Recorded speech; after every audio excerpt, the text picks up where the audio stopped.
Assalamualaikum warahmatullahi wabarakatuh. Selamat pagi, perkenalkan saya Vanessa Nurskihanti dari Himpunan Mahasiswa Jurusan Akuntansi. Pada kesempatan yang berbahagia ini, pada acara Just One Time atau JOT pada kali ini, kita akan membahas topik yang cukup menarik, di mana kita akan membahas tentang hybrid learning yang telah dan sedang dilaksanakan di Fakultas Ekonomi dan Bisnis Universitas Jenderal Sudirman. Nah, untuk membahas tentang hybrid learning ini, kita telah kedatangan tamu yang sangat spesial, yaitu Bapak Yuda Aryo Sudibyo, SE MSc AK PhD CA, di mana beliau ini adalah seorang wakil dekan 1 Fakultas Ekonomi dan Bisnis Universitas Jenderal Sudirman. Selamat pagi Pak Yuda, apa kabarnya? Pagi Mbak, kabar saya alhamdulillah baik. Ya.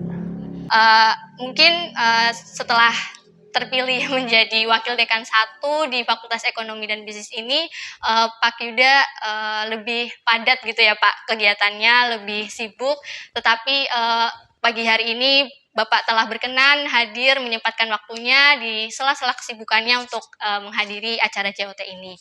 Terima kasih banyak Pak Yuda. Saya mau bertanya sedikit nih Pak, bagaimana perasaannya setelah terpilih dan diamanahi sebagai wakil dekan 1 di FEB ini? Perasaan saya nggak karuannya dalam konteks ya pasti pusing. Pusingnya itu karena memang bidang 1 atau bidang akademik itu tidak hanya ngurusi akademik, ngurusi penganggaran, ngurusi sistem informasi, dan namanya akademik itu menjadi roh di sebuah universitas. Ya itu aja Mbak, bisa dibayangkan semacam itu. Ya, jadi lebih pusing tapi in positive way gitu ya Pak? Ya, betul. Lebih sibuk, tapi semoga kedepannya segala tugas-tugasnya akan berjalan dengan baik, dapat dilaksanakan dengan lancar begitu ya Pak. Amin, amin. Terima kasih. Baik Pak, kita akan langsung masuk ke topik pembahasan pada JOT kali ini. Jadi sebenarnya hybrid learning itu sendiri apa sih Pak?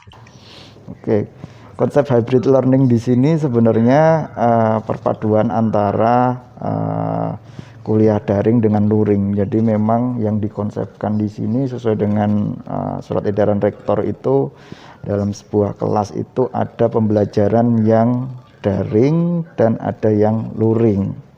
Ya, seperti itu, Mbak. Ya, jadi sesuai namanya ya Pak, hybrid gitu. Ada yang setengah, ada yang di online atau daring, dan ada yang di kampus atau luring gitu ya Pak.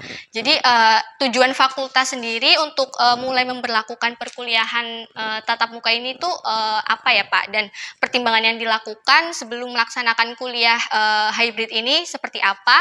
Apakah kondisi pandemi di Purwokerto dan sekitarnya ini sudah pada tingkat aman untuk mengadakan kuliah tatap muka?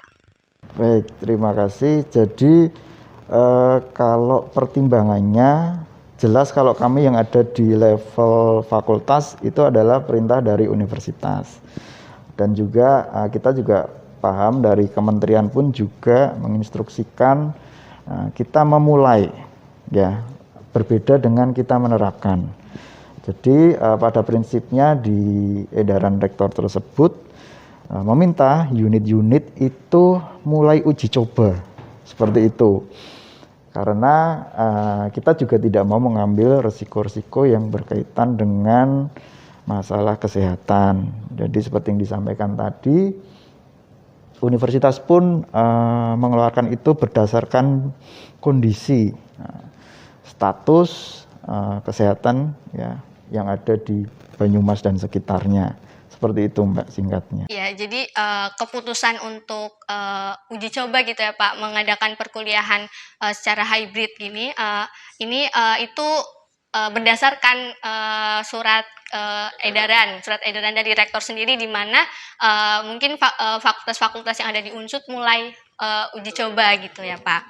Ya, dan dirasa di Purwokerto dan sekitarnya sendiri itu sudah cukup aman ya dalam. Dikatakan aman, kita nggak berani mengatakan aman ya, tapi pada prinsipnya dilihat dari data, berdasarkan data kita bisa memulai kalau kita di level pendidikan dasar dan menengah itu kan PTM ya, pertemuan tatap muka, itu pun sudah menurut saya malah udah lebih dulu dilakukan oleh mereka gitu. Nah, sementara di level universitas ini kita memulai lebih tepatnya ketika setelah mid semester ya, kita ada di tengah semester gitu.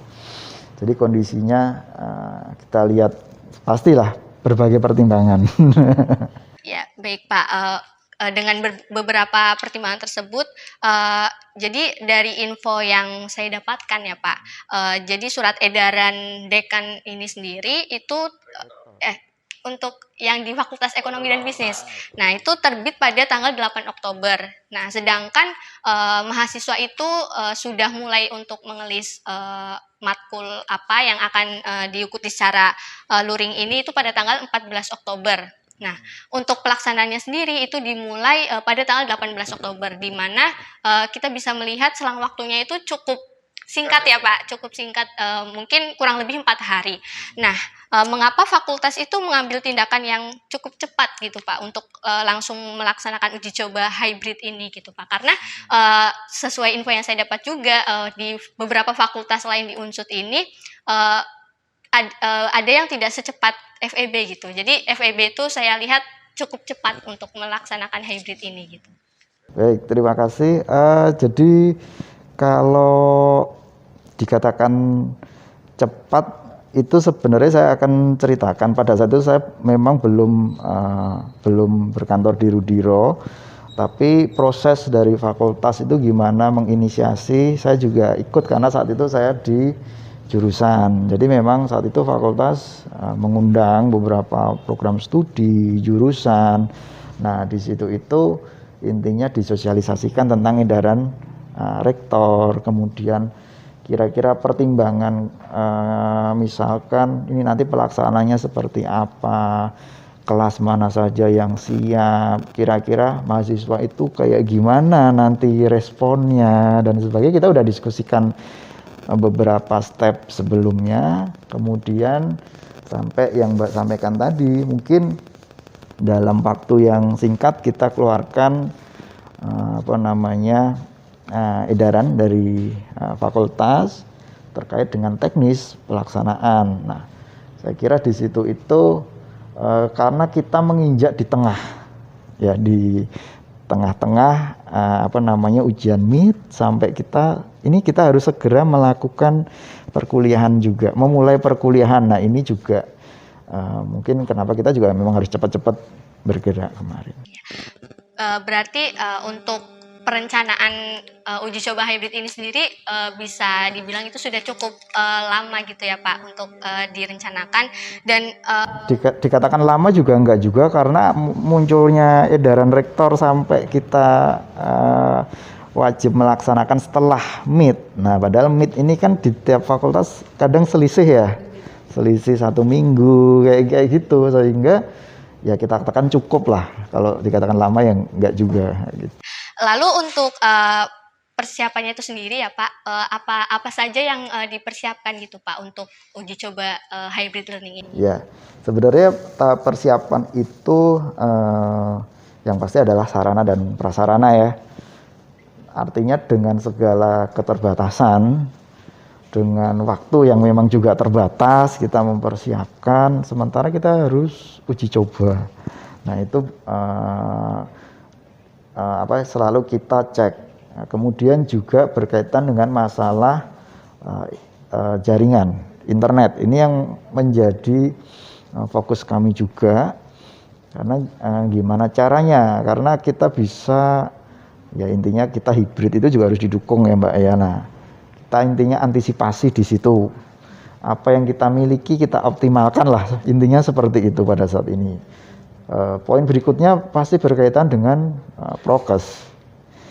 Karena saya selalu ingatkan dan jangan sampai lupa ketika masa pandemi kemarin angka yang begitu tinggi itu sempat kita sebenarnya, saya sendiri terlibat di tim COVID, Satgas COVID-nya fakultas. Sebenarnya kita punya mapping di mana pergerakan dari penularan tersebut. Dari yang kantor, awal di kantor sampai yang terakhir itu yang tertinggi ada di siapa? Di mahasiswa. Dan mahasiswa yang mana? Mahasiswa yang ada di kos-kosan. Nah, seperti itu. Nah, sehingga ketika melakukan perkuliahan hibrid ini tentu kami memberi memberi perhatian penuh terhadap prokes ini. Ya, jadi persiapannya itu selain sarana dan prasarana, pastinya yang paling penting itu protokol kesehatan. Betul, karena itu yang ya kesehatan nomor satu kan, intinya seperti itu. Lalu untuk kendalanya ini Pak, dari persiapan sampai akhirnya bisa melaksanakan uji coba hybrid learning itu sendiri, apa saja kendala yang dihadapi? Ya, kendala yang kami hadapi terus terang aja itu karena ini masih uji coba juga, kendala yang paling penting itu masih di sarana dan prasarana. Itu kita masih terkendala di situ. Kalaupun perkuliahan sudah bisa jalan, kuliah hibridnya, kalau bagi kami juga melakukan evaluasi terus terang seperti itu. Baik di level mungkin internal di fakultas dan juga selalu kami dimonitor di level universitas. Nah, itu kami juga selalu mengatakan kendalanya itu ya kalau sarpa sudah pasti ya karena waktu kita juga mepet. Kedua ini berkaitan dengan sebenarnya yang paling penting itu adalah pola. Ya, pola alhamdulillah kalau dosen-dosen kita arahkan supaya hibrid mereka bisa. Tapi kadang mahasiswa ini kadang-kadang itu udah terlanjur masuk zona nyaman. Zona daring. Nah, ini yang kadang-kadang misalkan kita invite mahasiswa untuk join. Itu yang kadang-kadang kami masih mengalami kesulitan. Ini gimana ya caranya? Seperti itu. Tapi kita lihat kita udah banyak kok yang bisa jalan juga dan mahasiswa juga udah mulai mempunyai kesadaran yang baik. Berarti untuk kendalanya itu sendiri ada sarana dan prasarana dan pola dalam untuk melaksanakan hybrid learning itu sendiri ya Pak. Di mana yang saya ketahui juga memang beberapa mahasiswa ada yang tinggal di Purwokerto dan sekitarnya sudah divaksin, yang intinya sudah memenuhi persyaratan gitulah untuk mengikuti hybrid learning ini secara luring, tetapi lebih memilih tetap menjalankan perkuliahan di rumah secara daring. Nah, tanggapan Bapak sendiri mengenai hal tersebut bagaimana Pak? Sebenarnya ya ini masih kami pelajari terus terang aja. Kenapa? Karena kita juga paham beberapa mahasiswa posisi sudah ada di kos-kosan seperti itu. Nah, sekarang nanti kami evaluasi juga. Nah, misalkan kemarin tuh ada yang Pak ini gimana kalau mahasiswa ini posisi luar kota, tapi dia udah di sini juga udah lama, dia udah vaksin, dia juga dan mau ikut kuliah, saya persilakan. Iya, kenapa? Yang penting itu kalau menurut saya bagaimana kita itu sama-sama dewasa mentaati prokes. Itu yang menurut saya yang jauh lebih penting. Jadi sepanjang ini mahasiswa daripada ngapain juga di kos-kosan, kalau kegiatan aktivitas non akademik aja pada semangat kan ngapain. Nah, mari kita rasakan perkuliahan di kelas. Ya mungkin masih dengan segala keterbatasan. Kami evaluasi terus dan mudah-mudahan nanti semester depan kita nggak ngerti nanti arahan dari universitas seperti apa. Harapan kami itu ya kita akan lebih baik lah intinya seperti itu. Berarti sebenarnya dari fakultas sendiri menghimbau gitu ya Pak bagi mahasiswa yang sekiranya sudah memenuhi persyaratan dan sudah ada di Purwokerto gitu bisa mencoba menjalankan perkuliahan itu secara daring di kampus supaya bisa merasakan gitu ya Pak bagaimana pembelajaran secara langsung di kampus gitu ya Pak. Oke, lalu apa saja hal-hal yang harus diperhatikan nih Pak oleh mahasiswa maupun para dosen ketika melakukan perkuliahan tatap muka ini? Ya, pastinya kalau dari sisi pengajar, tentu ini juga tantangan.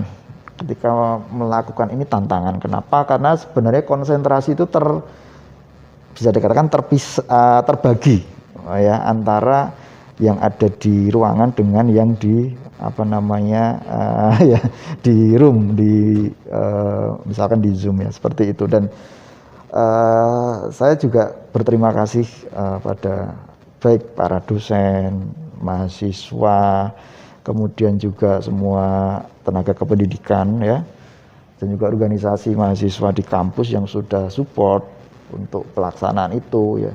Karena dari sisi mahasiswa pun juga yang perlu diperhatikan pastinya masalah jangan sampai juga substansi pembelajaran itu hilang sebenarnya di situ. Dan saya beberapa kali cek juga pelaksanaan, alhamdulillah mahasiswa juga tertib, pulang udah langsung pulang, nggak berkerumun dan lain-lain. Setidaknya di situ kontrol saya. Kalau masalah di luar itu saya nggak bisa kontrol. Oke. Berarti yang diperhatikan itu karena untuk dosen sendiri pastinya mengajar dari dua tempat gitu ya Pak. Ada yang di room dan ada yang di kelas itu sendiri. Ya, konsentrasinya yang harus lebih ditingkatkan lagi.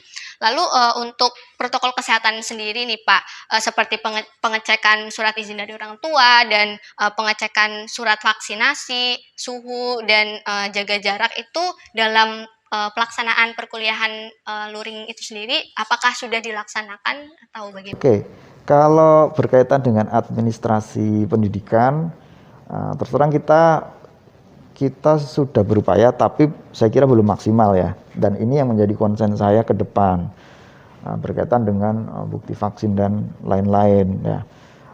Kemudian berkaitan dengan persetujuan orang tua. Nah, ini sebenarnya yang kemarin kami tekankan ya, yang penting orang tua itu setuju.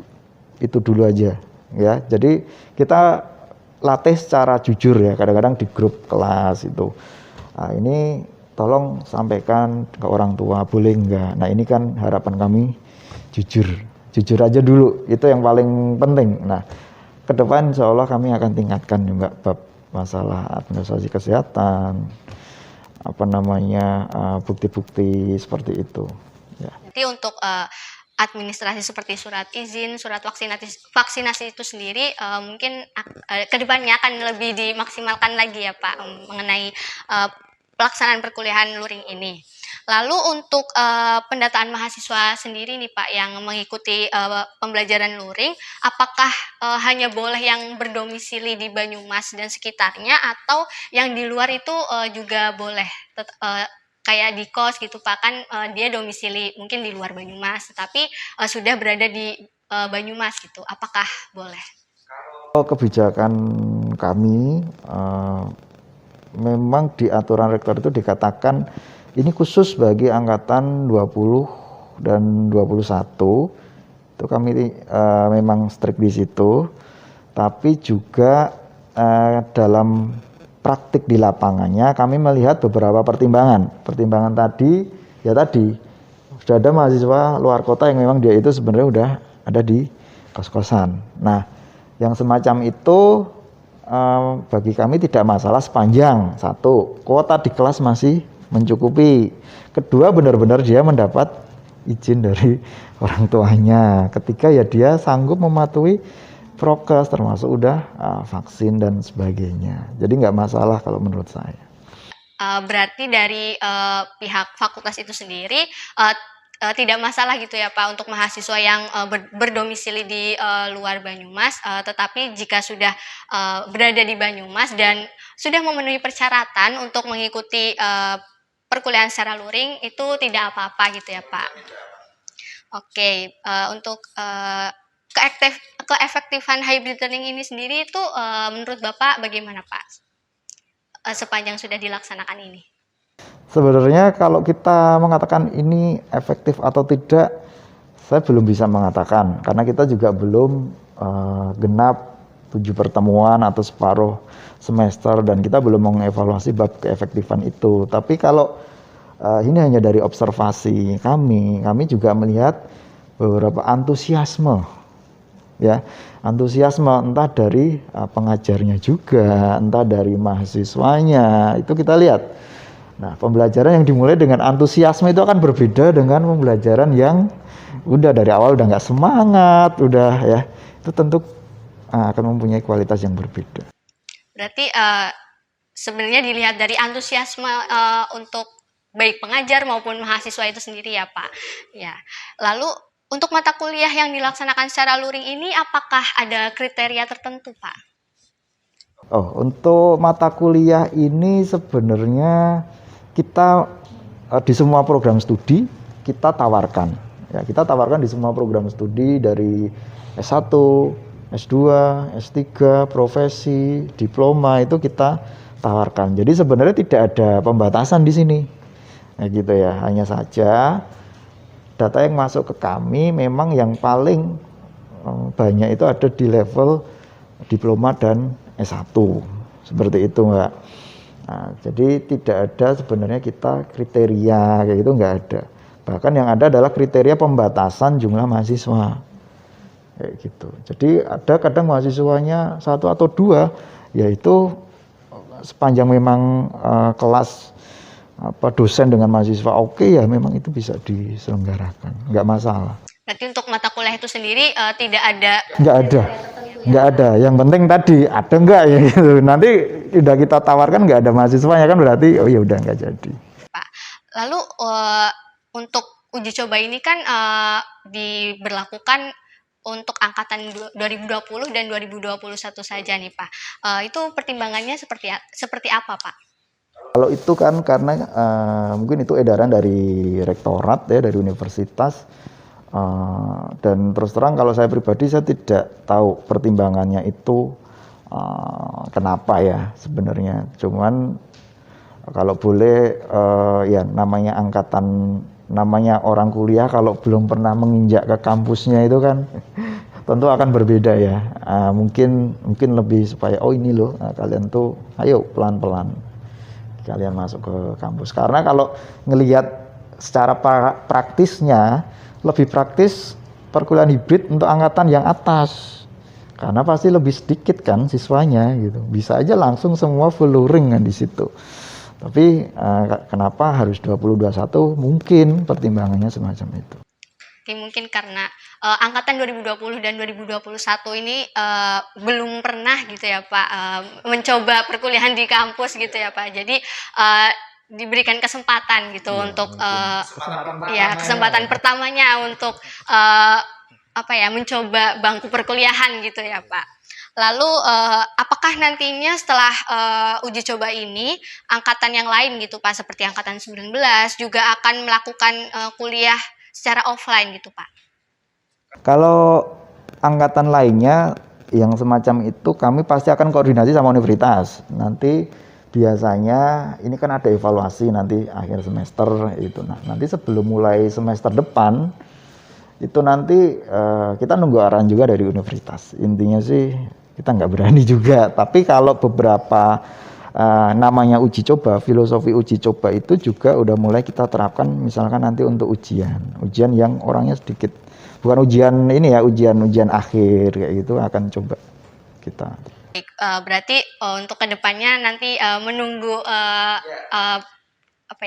perintah lebih lanjut gitu ya Pak dari tingkat rektorat sendiri. Betul, menunggu perintah dan pastinya melihat kondisi level kesehatan di sekitar kita.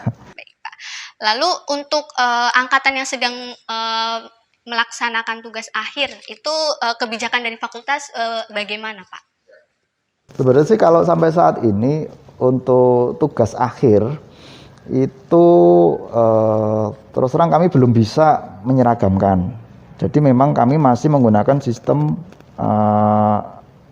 daring ya sebenarnya. Tapi karena di aturan-aturan edaran-edaran rektor semacam itu kan sebenarnya untuk pembimbingan dengan memungkinkan. Jadi memungkinkan. Jadi kami terus terang sampai saat ini mungkin ada yang dosen melakukan pembimbingan ya, yang penting dia prokes, boleh kalau memang harus seperti itu. Tapi nggak boleh juga maksa, nggak mau dipaksa gitu, nggak boleh ya. Tapi kalau memang memungkinkan, saya bilang kondisi memungkinkan ya silahkan, yang penting prokes gitu. Itu untuk yang mahasiswa tugas akhir ya. Jadi untuk bimbingan dan segala macamnya itu sebenarnya masih dilaksanakan secara daring, tetapi untuk yang ingin melaksanakan secara luring itu asalkan mematuhi protokol kesehatan dan tidak ada paksaan gitu Pak, diperkenankan gitu ya Pak secara luring gitu. Lalu untuk ujian akhir semester genap ini apakah akan dilaksanakan secara online atau sesuai dengan ketentuan dari dosen mata kuliah itu Pak? Ini terus terang kita belum diskusikan, cuman kalau memang kita masih pakai yang lama ya semuanya itu akan online, sebenarnya seperti itu. Tapi sebenarnya kan penanggung jawab ujian yang paling utama adalah dosen pengampu itu sendiri. Jadi nanti mekanisme dari dosen saya kira itu yang paling utama. Berarti untuk mekanisme ujian nanti itu lebih utamanya bagaimana kebijakan dari dosen pengampu mata kuliah itu sendiri ya Pak. Mungkin menginjak ke pertanyaan yang terakhir nih Pak, setelah kita berbincang cukup banyak, cukup dalam gitu ya mengenai hybrid learning yang dilaksanakan di Fakultas Ekonomi dan Bisnis itu sendiri, pesan Bapak ya, pesan Bapak pribadi untuk mahasiswa, khususnya mahasiswa Fakultas Ekonomi dan Bisnis itu seperti apa Pak? Pesan saya yang pertama tentu patuhi prokes pada saat ini, nggak boleh lengah, apalagi ini mau akhir tahun ya. Mudah-mudahan nanti awal tahun depan benar-benar ya kita nggak ada kasus-kasus, karena kalau ada kasus-kasus udah itu yang repot tuh nggak cuman orang yang lagi sakit, semuanya itu jadi repot ya. Itu pesan yang paling utama. Kedua, kita jangan sampai mengurangi substansi pembelajaran apapun metodenya, misalkan mau hybrid, mau luring, mau daring, karena kesempatan belajar kan hanya sekali ini ya, selama sarjana, selama diploma, sehingga tolong jangan lengah dan selalu semangat dan selalu jaga kesehatan dengan ya olahraga, dengan apapun itu ya. Karena kalau sepandai apapun kalau nggak sehat juga nggak akan bisa menyelesaikan tugas-tugasnya. Ya intinya kalau dari saya itu aja Mbak. Jadi setelah berbincang dengan Pak Yuda tentang hybrid learning ini, di mana kita sudah mendapatkan banyak informasi yang telah disampaikan oleh Pak Yuda, mungkin saya bisa menarik beberapa kesimpulan. Yang pertama, hybrid learning itu sendiri adalah pembelajaran yang dilakukan dengan dua metode, yaitu secara daring dan secara luring. Dan hybrid learning ini sendiri adalah himbauan dari rektorat, di mana fakultas-fakultas yang ada di Universitas Jenderal Sudirman dihimbau untuk melakukan uji coba melaksanakan pembelajaran hybrid, luring dan daring ini. Lalu untuk pelaksanaannya pun tentunya diutamakan tetap melaksanakan protokol kesehatan dan tetap meningkatkan antusiasme baik dari mahasiswa maupun dosen itu sendiri, supaya substansi dari pembelajaran dan kegiatan perkuliahan itu sendiri tidak berkurang atau bahkan hilang. Dan teman-teman mahasiswa semuanya juga diharapkan melaksanakan pesan-pesan yang telah disampaikan oleh Pak Yuda, di mana kita harus tetap menjaga protokol kesehatan, jangan sampai setelah kita melaksanakan uji coba pembelajaran hybrid ini justru menambah kasus COVID-19 yang ada di Purwokerto dan sekitarnya. Dan jangan sampai teman-teman semangatnya berkurang dalam melaksanakan kegiatan perkuliahan, dan dihimbau tetap semangat. Dan bagi mahasiswa yang berada di Purwokerto dan sekitarnya sudah memenuhi persyaratan, dihimbau agar bisa hadir, bisa melakukan kegiatan perkuliahan secara langsung di kampus.